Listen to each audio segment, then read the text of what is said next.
नमस्कार everyone, I am doctor Megha और आज हम इस वीडियो में बात करेंगे सोरासिस और एक्जिमा की।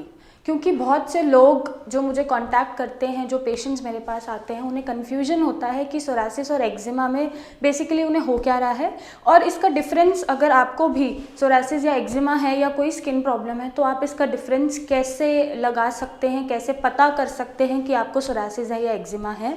तो सबसे पहले अगर मैं बात करूँ सोरासिस की, हम एक चीज़ जानेंगे सोरासिस के बारे में और उसको कंपेयर करते हुए हम जानेंगे एक्जिमा के बारे में, डिफरेंस करते हुए। तो सोरासिस में सबसे पहला डिफरेंस जो होता है एक्जिमा को लेकर, वो होता है कि सोरासिस आपकी ऑटो इम्यून डिसऑर्डर है। मीन्स जब आपकी इम्यूनिटी, आपका ऑटो इम्यूनिटी ख़राब होकर आप ही के बॉडी सेल्स को अटैक कर रहा है और डैमेज कर रहा है और आपकी स्किन पे पस्टुलर इरप्शंस दे रहा है। जबकि जो एक्जिमा होता है वो ऑटो इम्यून डिसऑर्डर नहीं होता है। एक्जिमा आपको किसी फंगल इन्फेक्शन से हो सकता है, हाई फीवर में हो सकता है, या फिर आपको अस्थमा है, एज़मा है तो भी हो सकता है, रेस्पिरेटरी ट्रबल के रहते भी हो सकता है, या बॉडी की हाइपर सेंसिटिविटी रिएक्शंस की वजह से भी हो सकता है।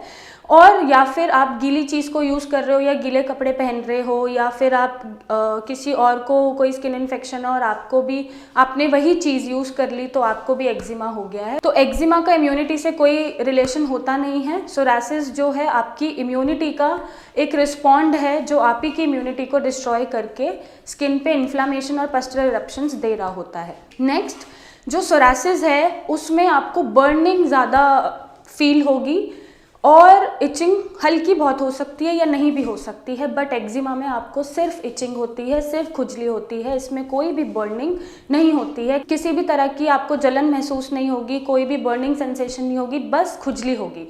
जबकि सोरासिस में खुजली के साथ साथ, खुजली बहुत ही कम मात्रा में होती है या नहीं भी होती है, बट बर्निंग, जलन की जो सेंसेशंस होती हैं वो ज़्यादा होती हैं। नेक्स्ट जो डिफरेंस होता है कि सोरासिस अगर एक पेशेंट को हो रहा है तो किसी और पेशेंट को सोरासिस नहीं होगा। उसको छूने से या उसकी चीज़ें यूज़ करने से या उसका जो भी इस्तेमाल करा हुआ अगर कॉम्ब है या कपड़ा है या टाल है, उससे आपको सोरासिस नहीं होगा। तो ये नॉन कॉन्टैजियस होती है, जिसको हम बोलते हैं कि एक से दूसरे को नहीं होती है। बट सोरासिस आपकी जनरेशन्स में ट्रैवल कर सकता है, आपकी आने वाली जनरेशन में हो सकता है, आपके बच्चों को हो सकता है। तो ये जनरेशन्स में ट्रैवल करेगी जीन्स के थ्रू।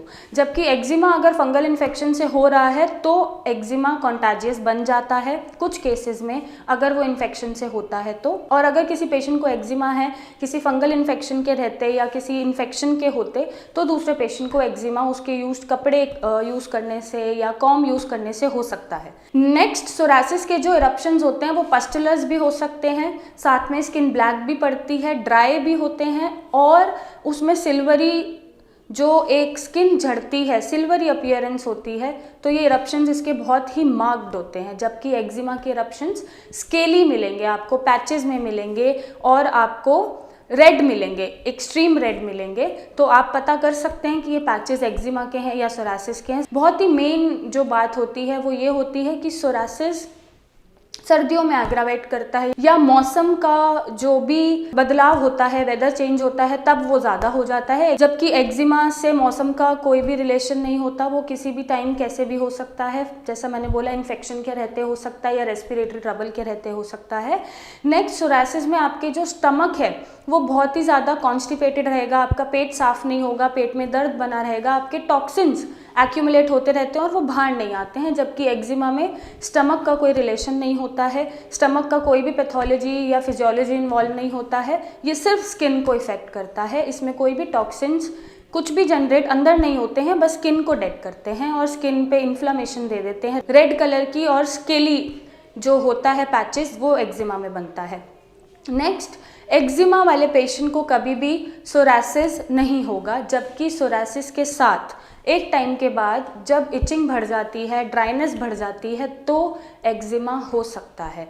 याद रखिएगा कि सोरासिस पेशेंट को एक्जिमा हो सकता है ड्राइनेस बढ़ने पे, इचिंग बढ़ने पे, बट आपके एक्जिमा के साथ कभी भी सोरासिस नहीं होगा। क्योंकि सोरासिस जो है ऑटो इम्यून सिस्टम है, हर एक इंसान को नहीं होता है। जिनका इम्यूनिटी खुद की इम्यूनिटी को अटैक करता है तो सोरासिस हो जाता है, जिसमें स्किन की इन्फ्लेमेशन हो जाती है सिल्वर अपीयरेंस के साथ। तो आई होप इस वीडियो से आपको नॉलेज मिलेगी सोरासिस और एक्जिमा को पहचानने के लिए, उनका डिफरेंस करने के लिए। और अगर आपको कोई स्किन एलर्जी है, सोरासिस है या एक्जिमा हो रहा है और आप पहचान नहीं पा रहे, तो इस वीडियो के माध्यम से आप दोनों को पहचानें और अपनी बीमारी का पता लगाएं।